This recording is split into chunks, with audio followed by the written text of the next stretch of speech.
존나 잘생겼네?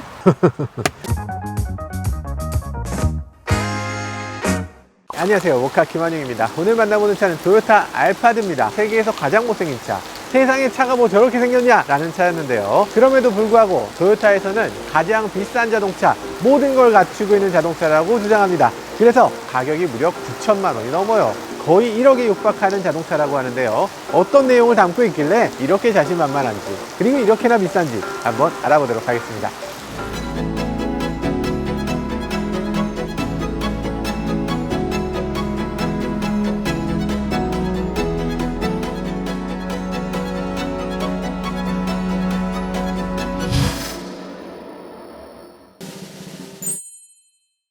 일단 먼저 비가 너무 많이 내리는 점, 이 점 양해 부탁드려요. 가는 날이 장날이라고 이 비는 토요타의 눈물 같아요.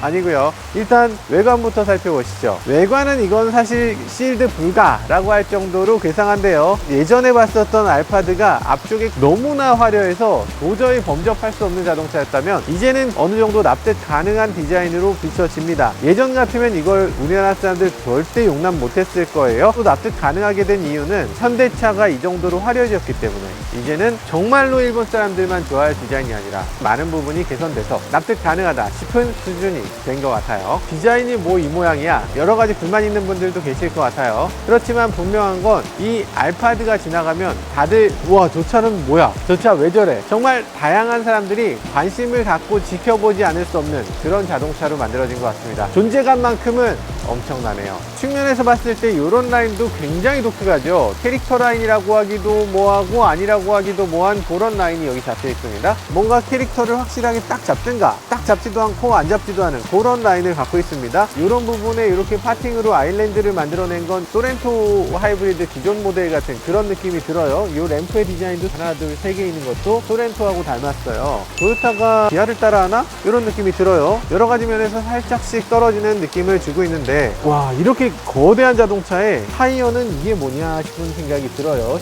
19인치 타이어를 끼우고 있는데 가장 큰 휠이 이겁니다. 둘두로 55R19. 너무 작지 않나 하는 생각이 들어요. 조금 더 키워야 좀 비율이 맞을 것 같은데, 네, 그런 생각이 살짝 들고요. 이 차를 자기 차로 맨날 타다 보면 뭔가 차가 편안하지가 않아. 수평인 라인이 하나도 없고 얘는 올라가고 얘는 내려가고, 요게 지그재그의 막 요런 느낌, 요게 괜찮나 그런 느낌이 아마 들 것 같아요. 불편하지 않으세요, 왠지? 그렇지만 깔끔하게 처리한 부분도 있습니다. 카니발 같은 차는 여기에 이상한 선이 하나 있죠. 슬라이딩 도어를 갖고 있기 때문에 MPV는 여기 선이 있는 경우가 많은데, 이 차는 그 선을 요 유리까지 올렸습니다. 이 앞쪽은 여기가 크롬으로 검정색 두꺼운 하이글로시를 갖고 있는데, 그걸 이렇게 연결을 해서 마치 그 라인이 계속되는 것처럼 그렇게 느껴지도록 잘 만들어 놓고 있어요. 열어보면 이런 식으로 이렇게 홈을 잘 숨겨놔서 아주 깔끔하게 처리된 부분도 인상적이죠. 여기 굉장히 독특한 게 있는데, 스위치가 지금 두 개가 있죠. 앞쪽 화살표, 뒤쪽 화살표가 있어요. 이걸 누르면 열립니다. 앞을 누르면 닫혀요. 그럼 뒤에서 뒤 누르면 안 닫힙니다. 손잡이 당길 때는 어차피 닫히기도 하고 열리기도 하는데, 스위치는 하나는 닫히고 하나는 열려야 되는 이유가 뭐가 있는지를 잘 모르겠어요. 그리고 옆에 보면 크롬이 여기서 갑자기 이런 식으로 끊고, 여기에 알파드, 토요타의 하이엔드 프리미엄 브랜드이기 때문에 알파드 엠블럼을 붙였고요. 자동차 하나에 엠블럼이 막 두 개씩 세 개씩 붙어 있는 거 아주 좀 특이하긴 합니다. 엠블럼에 대해서 우리가 생각하고 있는 것하고는 좀 다른 방향을 가고 있는 것 같아요. 크롬도 아주 화려하게 만들어졌습니다. 할 수 있는 한 최대한의 크롬을 쓰고 있어요. 얼굴이 그냥 보여. 거울 같은 크롬을 쓰고 있고요. 그리고 이 위쪽으로 이어서 이렇게 뒤까지 크롬이 이어지고요. 이 아래쪽에 보면 여기도 크롬이 있어요. 크롬의 느낌이 정말 강하게 들고요. 배지, 진짜 문방구에서 붙인 것 같은 그런 배지를 보여주고 있어요. 그리고 여기 곳곳에서 자동차의 음각을 이런 식으로 적극적으로 쓰는 브랜드가 거의 없는데, 음각이 너무 적극적으로 들어있어서 볼록하면 정상적으로 보이는데 오목하면 어디서 맛본 것 같이 보여요. 온폭 패인 것 같이 보이기 때문에 보통 그렇게 하지 않습니다. 캐릭터로만 음각을 잡죠. 근데 지금 이 차는 전체적으로 들어갔기 때문에 차가 평평하지가 않고 이렇게 안쪽으로 파이게 만들었을 때 장점이 사실상 없거든요. 공간만 줄어들고 디자인에서도 그렇게 좋은 느낌이 아니에요. 이 차는 마치 SUV처럼 막 거대한 느낌이 들지만 실제로 이 차는 MPV이기 때문에 이렇게 짧은 후드를 갖고 있고요. 앞유리가 이렇게 누워있고 뒤로 기다란 차체를 갖고 있는 거죠. 그래서 사실 심심해 보일 수밖에 없는 게 MPV의 숙명인데, 이 알파드는 그걸 깨부수고자 이렇게 디자인을 과격하게 한 것 같아요. 어쨌든 원했던 게 만약에 독특함이라면 그건 제대로 해낸 것 같네요. 네, 지금 시동을 걸어놨는데요. 시동을 걸고서 봤을 때 테일램프의 밝기가 전혀 달라요. 최소한 맞추려고 노력은 해야 되는 거 아닌가? 브레이크를 한번 밟아 볼게요. 브레이크를 밟으면 여기 있는 건 지금 램프고 여기 있는 건 브레이크 램프예요. 그러니까 두 개가 서로 다른 램프이기 때문에 빛을 맞추지 않은 거죠. 다른 램프지만 빛의 색깔을 맞춰야 균일하게 이렇게 보일 거 아니에요. 근데 균일한 느낌이 전혀 들지 않습니다. 깜빡이는 이렇게 시퀀설 타입 깜빡이를 쓰고 있습니다. 오, 멋지죠? 약간 이 부분이 밝기가 다르고 마지막에 인상을 한번 빡 주는 그런 느낌을 주고 있죠. 앞부분도 그럼 미등을 볼까요? 램프가 켜졌을 땐 이런 느낌. 시퀀설 타입 깜빡이 이렇게 사용하고 있고, 와이퍼는 이 위쪽에 있습니다. 위쪽에서 이렇게 히든식으로 위에서 아래로 내려오는 형태의 와이퍼를 갖고 있죠. 트렁크를 한번 열어보도록 하죠. 오, 고장났네, 안 열리네 라고 생각하실 겁니다. 근데 이거는 수동 개폐 버튼입니다. 전동 개폐가 아니에요. 그러면 어떻게 하냐, 옆에 여기 스위치가 있습니다. 버튼을 누르면 열려요. 이렇게 열립니다. 닫힐 때는 여기서 버튼을 누르면 닫힙니다. 신기하죠? 생각해보면 이 트렁크가 너무 커요. 서 있을 때 문이 그대로 열리면 아마 이렇게 맞을걸요? 그렇기 때문에 옆에서만 열 수 있도록 만들었습니다. 안전에 도요타니까 당연히 이런 정도 했다라는 거죠. 뒤쪽에 보면 이렇게 앉을 수 있는 공간이 있어요. 루프도 굉장히 높고, 요즘 들어서 산타페라든지 이런 차들 보면 이런 루프를 자랑하잖아요. 이렇게 서서 돌아다닐 수 있는 정도의 높은 트렁크 공간을 보여줘요. 그리고 스피커 같은 경우는 여기 그리고 우퍼가 여기 하나 있습니다. 음악을 틀었을 때 밖에 있는 사람들도 같이 음악을 즐길 수 있는 용도가 되죠. 음악 한번 들어볼까요? 야, 너무 좋은데? 애들 있는 집에서 애들한테 음악 틀어주고 여기서 막 뛰어놀게 하면은 너무 좋을 것 같아요. 이런 식으로 우리나라 차도 많이 만들어주면 좋을 텐데. 테슬라 모델 Y 같은 경우 이런 식으로 되죠. 자, 그리고 여기서 봤을 때요, 220V 아울렛이 있는데 무려 1500W입니다. 전자레인지 두 개를 동시에 작동시킬 수 있는 정도의 전기 출력을 보여주는 거예요. 어지간한 헤어드라이어도 사용할 수 있습니다. 전기밥솥으로 밥도 지어 먹을 수 있어요. 그리고 여기 보면 또 희한한 거 있습니다. 요 밑에 보면 수납 공간, 이렇게 타이어를 보여주고 있죠. 그리고 여기 보면 또 수납 공간, 옆에 보면은 자동차 수리 키트 같은 거, 소화기 같은 걸 넣을 수 있는 수납 공간을 제공하고 있습니다. 그리고 나서 뒷좌석 3열 시트를 어떤 식으로 움직일 수 있느냐, 이렇게 앞뒤로 움직일 수 있죠. 공간을 더 만들 수 있습니다. 거기다가 당겨서 올려, 그래서 이걸로 이렇게 고정시키게 돼 있어요. 조금 웃기긴 합니다만, 시트 하나를 없애고 여기를 수납 공간으로 쓸 수 있는 거예요. 마찬가지로 양쪽 다 이렇게 올릴 수 있습니다. 좋은 그림은 아닌데 어쨌든 이렇게 큰 짐을 놓을 때 쓸 수 있다라는 겁니다. 약간 좀 떨어질 것 같아요. 불안해요. 사실 여기 앉아 있으면 안 되죠. 여긴 짐을 실을 때 이렇게 올려서 짐을 실는 거예요. 이게 자꾸 움직일 수 있으니까 고리를 이 바닥에 짹짹이로 붙이게끔 아무데나 찍찍이로 붙이면 될 것 같아요. 뭔가 이게 완성된 물건 같지 않지만 다양한 기능들을 제공을 해주고 있다라는 생각이 들고, 그리고 여기 버튼을 누르게 되면 2열 시트를 이런 식으로 조작할 수가 있습니다. 2열 시트를 세우고 앞으로 밀 수 있어요. 이렇게 뒤로 밀거나 동시에 밀거나, 시트가 적극적으로 되게 잘 움직여. 이거 굉장히 훌륭하네.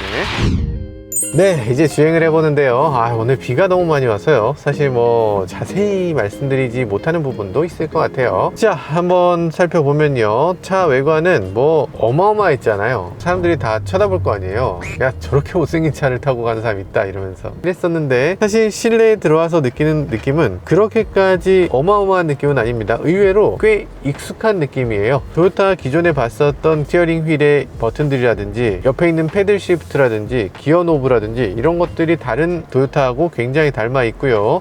그리고 가운데에 있는 센터 디스플레이, 굉장히 큰 디스플레이를 사용하고 있잖아요. 게다가 이렇게 다이얼로 온도 조절을 하면 그 다이얼 가운데 숫자가 나타나는 이 부분, 반쯤 이렇게 들여다 보이게 해서 이렇게 약간 예전에 랜드로버가 이렇게 만들었을 때는 와, 참신하다 이런 느낌이었는데, 요즘은 이게 너무 뻔한 수 같은 생각이 들고 그런 부분도 있어요. 자, 전체적으로 봤을 때 이 토요타 느낌을 잘 만들어내고 있습니다. 이것이 토요타지 하는 느낌을 잘 만들어내고 있어요. 굉장히 익숙한 인테리어네요. 저도 사실 토요타가 그렇게 익숙하지 않았는데 최근 들어서 토요타를 시승할 일들이 많이 생기다 보니까 전체적으로 새롭다는 느낌보다는 꽤 익숙하다, 지금 이 차 토요타 알파드는 요거 좀 아쉽네 라고 생각되면 다음번에 그래도 이거는 좋아, 이런 식으로 잃는 게 있으면 얻는 게 있는 그런 자동차로 느껴지기도 해요. 그래서 생각보다 많은 것들을 갖추고 있다, 이런 생각이 드네요. 잠시 조용하다고 생각했는데 조용한 시기를 지나고 나니까 역시나 비에 약하네요. 이런 느낌입니다. 어휴, 유리창에 빗소리가 너무 크게 들려요. 나무 아래를 지나면 더 크게 들립니다. 카니발보다 더 크게 들리는 이유가 이 차는 지금 앞유리가 엄청 길어요. 카니발보다 훨씬 깁니다. 전체적으로 앞쪽이 이렇게 기울어 있잖아요. 완전히 이렇게 쭉 기울어 있다 보니까 앞유리 크기가 어마어마해요. 그래서 그 큰 앞유리 전체에 맞는 소리가 다 들리니까 더 크게 들리는 것 같아요. 그리고 이 차는 천장이 유리가 굉장히 많이 사용됐거든요. 그 유리에 지금 비가 맞으면서 상당히 시끄러운 그런 모습을 보여주네요. 실제로 그렇게까지 시끄럽지는 않을 것 같아요. 근데 이게 얘가 일본에서 막 넘어온 애다 보니까 코리아의 이런 비에 대해서 그다지 방어하지 못한 게 아닌가. 다시는 코리아의 비를 무시하지 마라, 이런 생각이 드네요. 전체적으로 어마어마하게 큽니다. 여러분들이 어떤 걸 생각하든 그거보다 조금 더 크다라고 생각하시면 돼요. 정말 못할 정도는 아니지만 카니발을 모는 것하고 또 차원이 다른 그런 엄청난 넓은 모습을 보여주네요. 물론 실제로 실내가 넓은 게 아닙니다. 실내는 지금 무릎 공간 생각해보면 무릎 앞으로 요만큼, 옆으로 요만큼, 이렇게 상대적으로 좀 작은 공간이에요. 카니발보다 작잖아요. 그런데 개방감은 훨씬 크게 느껴집니다. 그도 그럴 것이 요 앞에 지금 앞유리가 손이 맨 위에서부터 맨 끝까지 어디도 손에 닿지 않습니다. 그래서 만약에 이런 거 물 같은 걸 이런 데 올려놓잖아요. 그러면 큰일 납니다. 주술 수가 없어요. 물을 여기서 놓치면 끝장이야. 저기로 굴러가서 못 줍기 때문에 여기서 주행 중에 절대로 여기다가 올려놔서는 안 됩니다. 게다가 아래로 파여 있어요. 보통은 수평이거나 약간 위쪽이 위로 올라와 있잖아요. 근데 그게 아니고 아래로 내려가 있어서 더 개방감이 높은 거죠. 이 아래쪽에 내 보닛이 그냥 보이니까. 미니밴 같은 경우는 이런 경우에 좋은 점이 여기 있는 작은 어린이라든지 앞차의 범퍼에 이렇게 바짝 붙인다든지 이런 상황에서 이렇게 앞쪽으로 깎아 놓으면 보닛이 아래를 향해 있으면 좀 더 유리한 면이 있죠. 그리고 A필러 같은 경우도 그렇죠. A필러가 앞쪽으로 굉장히 물러나 있고 여기에 벤트 글래스를 별도로 굉장히 크게 가져가고 있어서 여기서 벤트 글래스를 통해서 다양한 것들을 볼 수 있도록 그렇게 만들어져 있습니다. 어떤 면에서 보면 A필러를 여기다 두껍게 하는 대신에 여기에 벤트 글래스를 넣어서 개방감을 더 키웠구나, 이렇게 생각할 수도 있고요. 반대로 생각해보면 A필러 하나만 있어도 되는데 두 개를 해서 두 번 가리네, 이렇게 생각할 수도 있는 거죠. 강성을 높이기 위한 것이다. 그것도 일리 있습니다. 그리고 또 사실 이 폼을 굉장히 잘 만들었죠. 잘 보면 이 부분이 이렇게 깎였습니다. 이렇게 대각선으로 세모 모양으로 깎아 놓은 거, 이런 것들도 안전을 위해서 좋은 기술이라고 할 수 있고요. 차가 전복됐을 때 자기 차 무게의 요즘은 5배 정도를 버티는 게 대세예요. 그러다 보니까 이 A필러 강성을 높이는 것에 대해서 굉장히 주목하고 있는데, 그러다 보면 이 두께가 커져야 되고, 두께가 커지다 보면 시야를 가리게 되니까 이쪽 운전자 있는 쪽은 좁게, 바깥쪽은 넓게 이렇게 보이도록 해서 크기는 좁지만 이렇게 깊이를 깊게 해서 위에서 내려다 봤을 땐 세모형으로 A필러의 크기를 키운 이런 모습을 볼 수가 있죠. 안전을 위해서 요즘 많이 하고 있는 방식, 토요타도 꼼꼼하게 잘 해놓고 있네요. 왠지 버스를 운전하고 있는 느낌이 살짝 드는데, 앞유리가 커도 너무 커요. 이거 세차하실 때, 세차하시는 분들은 어떻게 하지? 앞유리를 어쨌든 닦긴 닦아야 될 거 아니에요, 세차라면. 막대기 같은 걸로 이렇게 하나? 쉽지 않겠네요. 근데 개방감이 정말 뛰어나다고 느껴지지만 이 윗부분, 천장이 굉장히 앞에서 시작하거든요.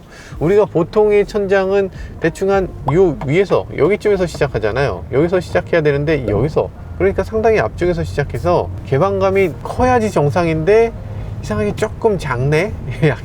약간 답답하네? 이렇게 느껴지기도 해요. 그리고 썬루프 같은 경우도 이쪽 운전석을 위한 썬루프가 없습니다. 다 뒷좌석을 위한 것이지 운전석에 있는 사람이 하늘을 볼 수 있다거나 이런 식의 개방은 느끼기가 어려워요. 운전자는 정말 철저하게 운전사로만 쓰는 그런 구조인가요? 근데 머리 공간이 어마어마해서 한 뼘이 넘게 있어요. 머리 공간이 이러니까 이렇게 뭐 올라가도 되겠네? 하체 시트를 좀 높일까?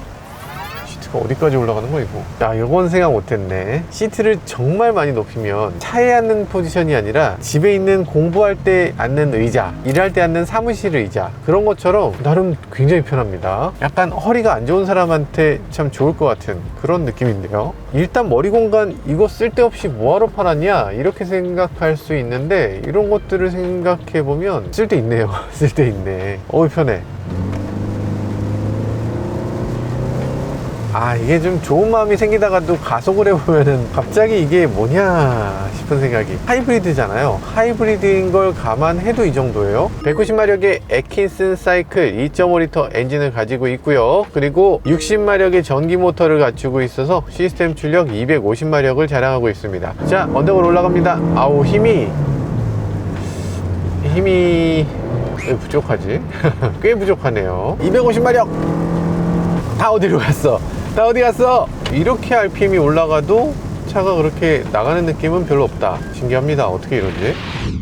보통 요즘 들어서 이렇게 덥게 안 하는 추세잖아요. 요즘 차들은 요거 없거든요. 이게 아직도 있다니, 이런 느낌이 들기도 하고, 이 부분도 사실 가죽 감싸기, 디스플레이 가죽을 감싸요. 옛날에는 TV에도 장을 짜서 덮개가 있었어요. 알고 있나요? 옛날에는 TV도 가구였으니까 그런 식으로 했어요. 농에 뚜껑 있듯이. 근데 요즘 들어서 TV에 그런 거 있습니까? 요즘은 TV가 얇고 그냥 심플하고 미니멀리즘, 이런 게 요즘의 디자인이잖아요. 폰도 마찬가지. 옛날엔 덮개 있었지만 요즘 덮개 안 쓰잖아.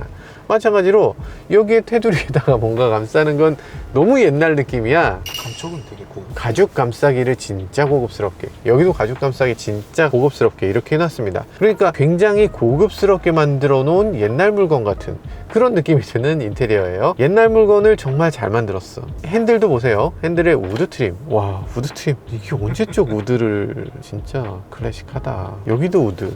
나무랑 색깔을 맞춘 가죽. 야, 의도는 알겠습니다. 굉장히 멋진 시도기는 하네요.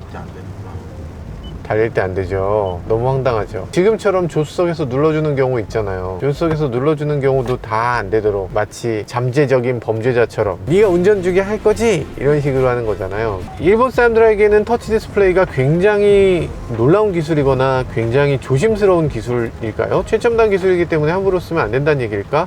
어쨌든 지금 주행 중에는 디스플레이를 조작 못하도록 되어 있습니다. 아니, 이거 별것도 아닌데. 아니, 물론 운전자가 하면 안 되죠. 근데 조수석에 있는 사람은 사용할 수 있잖아. 그래서 이걸 굳이 안 되도록 한다는 거는 좀 이해가 안 됩니다. 애플 카플레이를 지원하고 있고요. 이런 식으로 아주 편하게 사용할 수 있죠. 미디어도 켤까?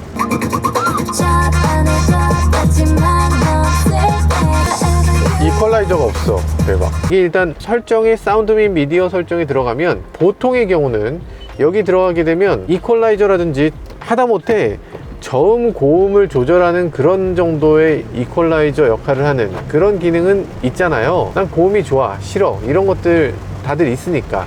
그러니까 그런 정도는 조절할 수 있게 만들어 놓을 텐데, 근데 이 차에는 그게 없습니다. 이퀄라이저가 없어요.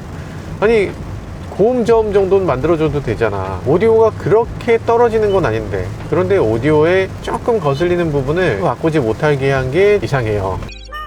네, 헤드업 디스플레이가 인상적이죠. 헤드업 디스플레이 버튼을 누르면 거기에 버튼이 무슨 버튼이다 라는 걸 여기서 헤드업에서 보여줘요. 무슨 얘기냐면, 내가 이걸 터치를 하게 되면 터치로 네가 지금 누르고 있는 게 뭐니까 거기서 네가 하고 싶은 게 그거 맞으면 눌러, 이런 식으로 제공하고 있습니다. 이게 어떤 분들한테는 정말 편리하다고 할 만한 요소인 것 같아요. 어떤 분들한테는 이게 뭐야 이게 뭐야, 왜 이렇게 불편해, 이러시는 분들도 계시겠어요. 그런데 익숙해지고 나면 의외로 편합니다. 버튼을 이렇게 누르고 보는 게 아니라, 여기 버튼에는 아무것도 써있지가 않아요. 써있지 않은 상태에서 이게 무슨 역할을 하는지 헤드업에서 보여주겠다, 눈을 내리지 마라 라는 거죠. 눈을 내리지 않고 이렇게 톡톡 튀어나와 있는 이것만 만지면 내가 어떤 부분을 지나고 있는지를 알 수 있도록 하는. 그러니까 이곳에는 촉감만 제공하고 시각적인 정보는 오로지 헤드업에서만 보여주겠다는 얘기죠. 안전을 위해서 조금 더 신경 쓴 그런 부분이라는 생각이 듭니다. 다른 메이커들도 이렇게 한번 해볼 만한 것 같아요. 일단 헤드업 디스플레이 앞유리가 굉장히 멀기 때문에 헤드업 디스플레이에 초점 맺혀지는 것도 꽤 여유가 있고요. 이 헤드업으로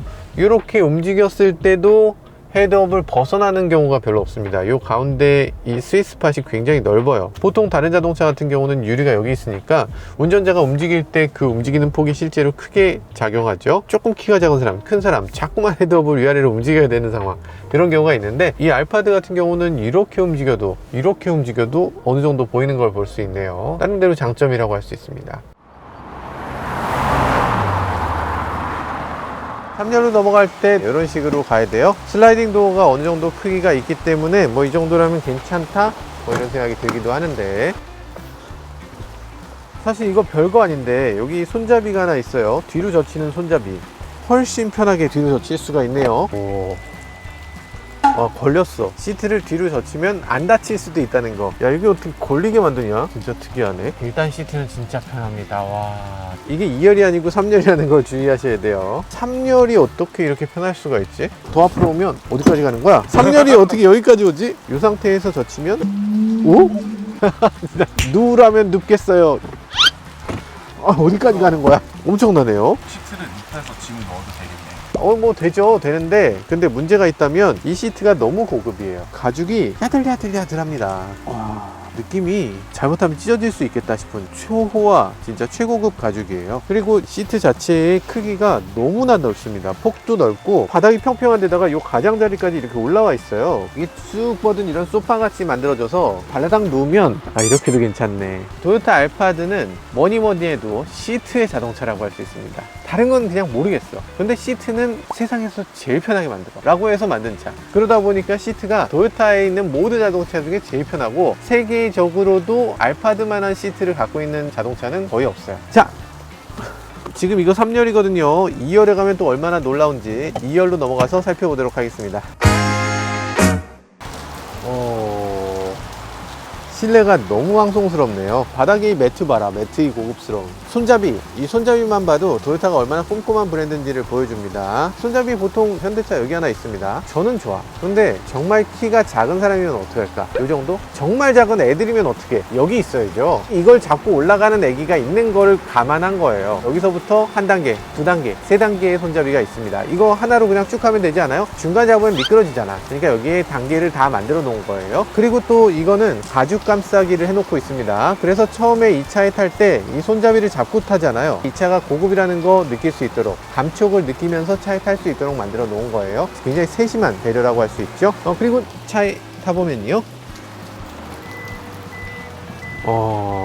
굉장히 고급스러운 사무실에 있는 것 같은 느낌. 보통 우리가 자동차랑 일반 가정집이랑 이 두 곳의 가장 큰 차이는 뭘까? 가장 큰 차이는 창문입니다. 이 자동차에 타면 사방이 창문으로 뻥 뚫려 있죠. 근데 일반 가정집이나 사무실은 창문이 아주 작은 영역을 차지합니다. 보통은 그래요. 그러다 보니까 이 차는 뒷좌석에 탔을 때 많은 부분을 창으로 만들지 않고 실내 공간으로 만들었어요. 차가 더 고급스럽게, 평소에 자기 집에 있는 자기 서재 같은 느낌이 들도록 그렇게 만들어 놓은 거죠. 손잡이 같은 경우에 여기에 나이 많은 분들이나 이런 분들도 차에 탔을 때 굉장히 고급감을 느껴야 되니까 당연히 이렇게 커다란 손잡이를 이렇게 갖고 있죠. 노인들을 위한 자동차도 있어야 되는 거죠. 그래서 회장님이나 이런 분들이 이렇게 일으켜서 저기 김비서 똑바로 좀 하지, 김기사 어디로 가나, 뭐 이런 얘기 할 때 여기 손잡이가 있어야 되는 거잖아요. 차에 타고 내릴 때도 당연히 필요합니다. 자동차를 고급스럽게 만드는데 가장 중요한 부분은 라이팅이 정말 중요해요. 라이트 시스템이 제대로 되어 있으면 그 차의 많은 부분이 조금 어수선하더라도 라이트만 이렇게 제대로 들어오면, 이러면 정말 많은 부분이 커버되는데, 우리나라 자동차들 보면 라이트 요만한 거 달아주죠. 그리고 앰비언트 램프 같은 걸 아예 안 만들어요. 실내에 이 무드라는 게 얼마나 중요한데 무드등 좀 큼직큼직하게 만들어 줘야죠. 이 정도 만들어 줬어야죠. 그리고 측면 창은 굉장히 작게 뽑았습니다. 사람 얼굴이 간신히 나갈 정도? 선쉐이드가 이렇게 전동으로 내려오고요. 올라가는 타입에 비해서 내려오는 타입이 조금 더 있어 보이는데요. 더 커튼 같은 느낌이 들고요. 닫았을 때 밖에서 실내가 제대로 보이지 않기 때문에 프라이버시도 상당히 지켜지는 걸 볼 수 있네요. 그리고 닫았을 때 이렇게 이중으로 맞물리고 있기 때문에 더욱더 안쪽으로 빛이 덜 들어오는 거, 굉장히 고급스러운 느낌으로 이어지고 있어요. 램프의 밝기는 이런 식으로 조절할 수 있고요. 램프를 좀 더 어둡게 했고요. 그리고 이렇게 천장이 뚫려 있는 글래스 루프를 갖고 있어요. 루프 쉐이드가 있어서요, 이렇게 닫을 수도 있습니다. 빛이 싫어 라는 사람들을 위해서 전동으로 쉐이드를 제공하고 있어요. 이 차는 이 뒷좌석에 앉은 사람이 너무나 중요한 차, 진짜 초럭셔리를 이 좌석에다가 다 집어넣은 차. 그러다 보니까 뭐 이런 것도 고급입니다. 컵홀더 열고 닫고도 가죽 감싸기 한 거 보세요. 버튼 누르면 이렇게 고급이죠. 열선 시트 당연히 제공되고 있고요. 통풍 시트 제공되고 있습니다. 오토로 하게 되면 자동으로 열선이나 통풍을 적절한 온도로 제공해 줍니다. 뒷좌석 시트 이런 식으로 됩니다. 아이고 어디까지 눕는 거냐. 이렇게 레그 서포트도 올라옵니다. 너무 편해. 야, 마이 오리지널이라고 해서 나만의 시트를 세팅할 수도 있습니다. 이런 것도 있습니다. 이렇게 누르면 이렇게 비행기에서 볼 것 같은 선반을 제공해 주고 있어요. 테이블로 사용도 하고요. 꽤 단단합니다. 여기다 뭐 이런 거 올려놓고 뭐 먹거나 아니면 노트북을 올려놓고 쓰거나 할 수 있어요. 그리고 필요한 경우에는 이렇게 해서 타고 내릴 때 이런 식으로 타고 내릴 수도 있고요. 놓으면 다시 돌아오고, 그리고 요거 이렇게 올리면 거울이 되죠. 편해. 스마트폰 같은 게 붙어 있죠. 스마트폰 아닙니다. 오디오, 뭐 애플 카플레이,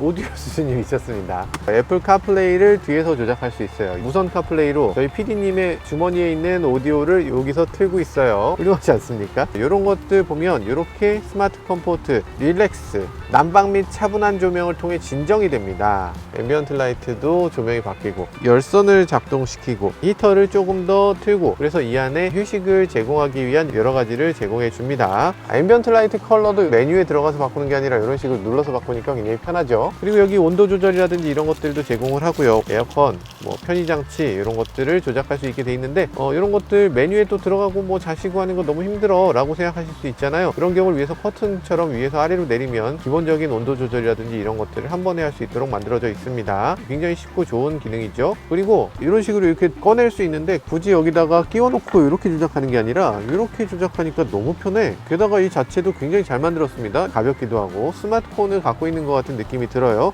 그리고 여기서 좌석 시트에 대해서도 조작할 수 있는데, 시트 방석을 올린다, 내린다, 시트를 앞뒤로 한다, 다 전동으로 돼요. 마사지 있네요. 등받이에 이렇게 마사지를 해주고 있어요. 이거는 그냥 공기주머니로 하는 마사지 느낌은 아니고 손가락 같은 걸로 약간 좀 찔러주는 것 같은 그런 마사지가 되고 있네요. 좋은데요? 실내 조명을 보면요, 마스터 조명이 있고 독서등 조명이 따로 있습니다. 여기서 책을 봤을 때 딱 맞도록 독서등을 딱 스포트라이트로 이렇게 만들어 놓고 있네요. 이런 것들도 아주 마음에 듭니다. 너무 잘 만들었어요. 쉐이드도 전체 열기, 전체 닫기 뭐 이런 것들이 되네요. 에어컨 조작 버튼은 위쪽에 있습니다. 가장 좋은 위치라고 할 수 있죠. 사실 아래쪽에 있으면 숙여야 되니까 그다지 편안한 자세는 아닐지도 몰라요. 그렇기 때문에 위쪽에 이렇게 장치가 있고요. 온도 조절이라든지 이런 것들 자유롭게 할 수 있습니다. 이 손이 너무 멀어서 힘들어요 라고 생각하시는 분들도 계실 것 같은데, 그런 경우엔 이렇게 밀면 되죠. 밀면 가까워지기 때문에. 그래도 너무 높아요. 좀 높이면 되죠. 시트가 올라가기 때문에 이렇게 해서 딱 누를 수 있어요. 좋지 않습니까? 그래도 난 싫어요. 얘기하면 온도 조절 버튼이 여기 있어요. 터치도 되게 빠릿빠릿해. 일본에서 만든 거라고 믿어지지 않을 정도로 지금 터치가 너무 좋거든요. 지금 뒷좌석은 미라캐스트를 지원합니다. 안드로이드 진영에서 이 화면을 디스플레이로 보내는 기능이에요. 지금 아이폰 쪽에서는 이걸 지원해주고 있지 않은 것 같아요. 안드로이드 오토라든지 아니면 HDMI라든지 이런 것들을 사용하면 뒤에서 이 모니터를 가지고서 뭐 유튜브를 본다든지 넷플릭스를 본다든지 이런 것들을 할 수 있을 겁니다. 넷플릭스라든지 유튜브라든지 그런 기능이 차에 기본적으로 들어있진 않아요. HDMI를 사용해서 동글을 장착하거나 핸드폰을 미러링하거나 이렇게 해야지만 이 디스플레이를 사용할 수 있습니다. 이렇게 큰 디스플레이 필요한 위치에 딱 있다는 거, 이거 너무 마음에 들고요. 제 차에 있는 디스플레이보다 크기는 상대적으로 작긴 해요. 근데 거리가 굉장히 멀어서 더 여유롭게 볼 수 있겠다 이런 생각이 들어요. 그리고 디스플레이 말고 여기도 뭐가 내려오는 게 있어요. 여기는 수납 공간으로 이렇게 만들어져 있습니다. 3열에도 있습니다. 두 개의 수납 공간이 천장에 마련되어 있고요. 그리고 여기 보면 에어벤트가 있어서 천장에서 에어컨 바람이 내려오도록 이렇게 만들어져 있어요. 천장만 있는 게 아니고 이쪽에도 에어컨 벤트가 있어서 앞에서도 나오고 위에서도 나오는 그런 모습을 보여주고 있네요. 여기도 이렇게 수납 공간이 간단하게 만들어져 있습니다. 이렇게 만들어 놓을 수 있고요. 그리고 여기 보시면 수납 공간이 또 제공되고 있네요.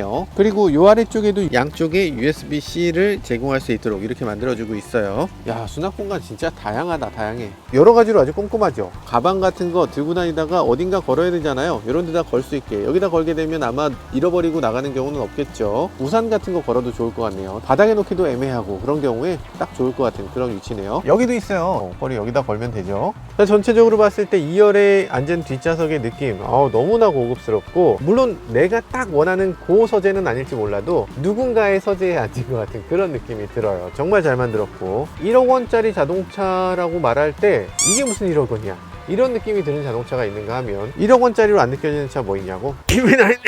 이 차는 인정하고 싶지 않지만 확실히 1억 원짜리 자동차로 느껴집니다. 이렇게 2열까지 끝냈습니다. 그러면 이 차를 한번 주행은 해봐야죠. 해야 되나? 하기 싫다. 하기 싫지만 어쨌든 주행을 한번 해보도록 하겠습니다. 상당히 높네. 높이 조절이 어마어마하게 되네요. 조금 높인 게 더 저한테는 적절한 것 같아요. 인테리어를 봤을 때 여러 가지로 굉장히 올드하면서 굉장히 좁은 느낌도 들기도 하면서, 그러면서 여기 보면 이렇게 우드로 이렇게 된 거, 이런 것들 굉장히 실용적이기도 합니다. 이거 누르면 이렇게 튀어나오거든요. 되게 멋지지 않습니까? 이렇게 딱 보이는 위치에 컵홀더 있는 게 되게 중요합니다. 운전을 정말 집중해서 막 하고 있는데 물은 먹어야 되잖아. 컵 딱 마실 수 있어야지. 이런 데다 넣어놓으면 잠깐만 이러다 사고 납니다. 그래서 여기다 놓도록 많이 만드는데, 컵홀더가 슬라이딩 형식으로 깊이 있게 이렇게 펼쳐지는 형태여서 그다지 쏟아지지 않을 것 같고요. 그리고 또 좋은 점 하나는 에어컨 벤트가 있어서 여름에는 살짝 시원하게, 겨울철엔 약간 따뜻하게 만들 수 있는 그런 여지가 있다. 이런 게 장점이라면 장점일 수 있겠죠. 실제로 효과가 있고 없고를 떠나서 말이죠. 자, 그런 느낌이 들고요. 인테리어의 여러 가지로 봤을 때 다양한 것들이 있지만 이것들은 주행하면서 조금 더 살펴보도록 하죠. 일단 출발하시죠.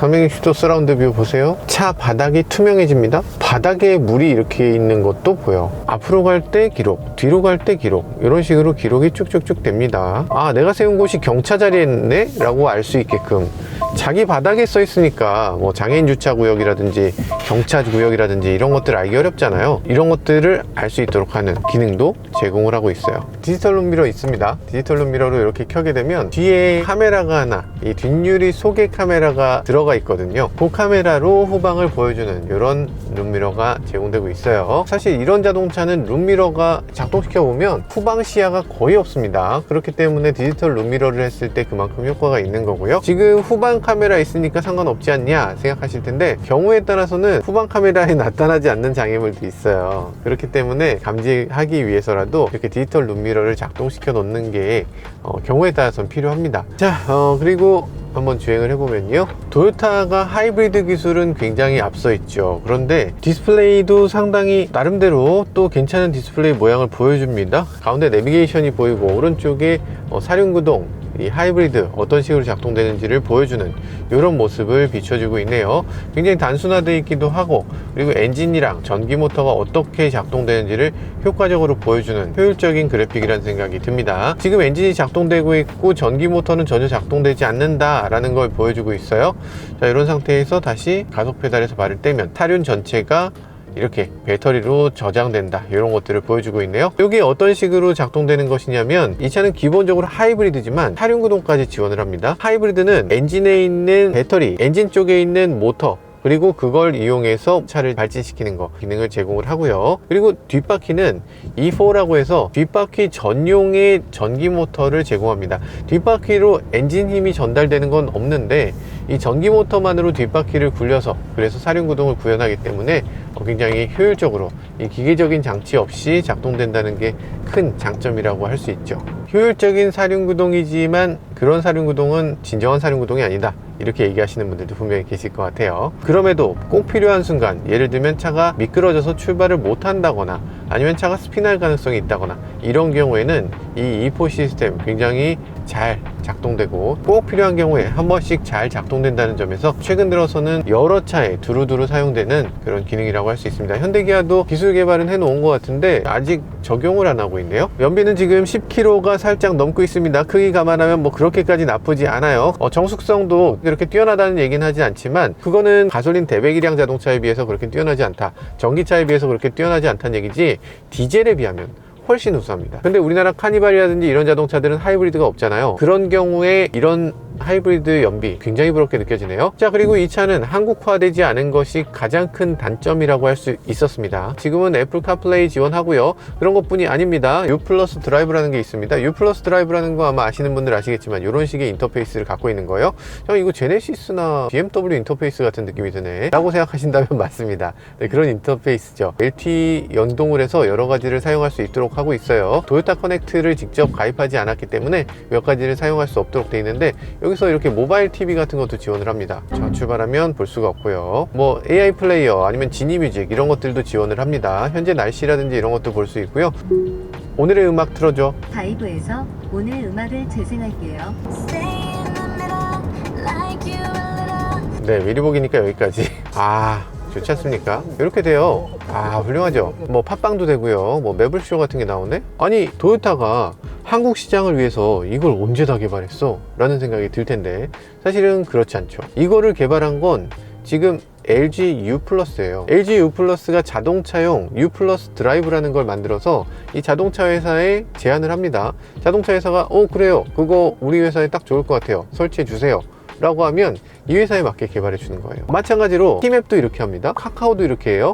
그래서 정말 많은 메이커들이 이제는 자동차 회사가 직접 이 모든 걸 다 개발하는 게 아니고 이런 것들을 우리나라에 있는 소프트웨어 회사들이 다 만들어 줍니다. 수입차에도 원하면 누구나 설치할 수 있어요. 한국 시장이 기존에는 언어의 장벽이라든지 이런 소프트웨어의 장벽이라든지 이런 것들이 있어서 외산 자동차들이 국내에 들어오는데 어떤 큰 장벽이 되고 있었지만, 이제는 더 이상 그렇지 않다는 거죠. 이제는 수입차 메이커들이 이렇게 의사결정만 하면, 그러면 이런 소프트웨어들을 깔아서 한국 시장에 딱 맞는 그런 자동차로 만들어낼 수 있다는 거죠. 이런 업체들이 이제 유튜브라든지 언어를 이용한 내비게이션이라든지 이런 것들 다 지원합니다. 한국말 너무 잘해요. 해볼까요? 오늘의 뉴스 알려줘. KBS 주요 뉴스입니다. 뭐 당연히 되고요. 내일까지 전국에 많은 비가 모시모시 이러지 않아도 그냥 알아서 알아듣는다는 거죠. 엉덩이 좀 따뜻하게 해주세요. 그건 잘 모르겠네요. 네이버 클로버는 조금 문제가 있는 것 같아요.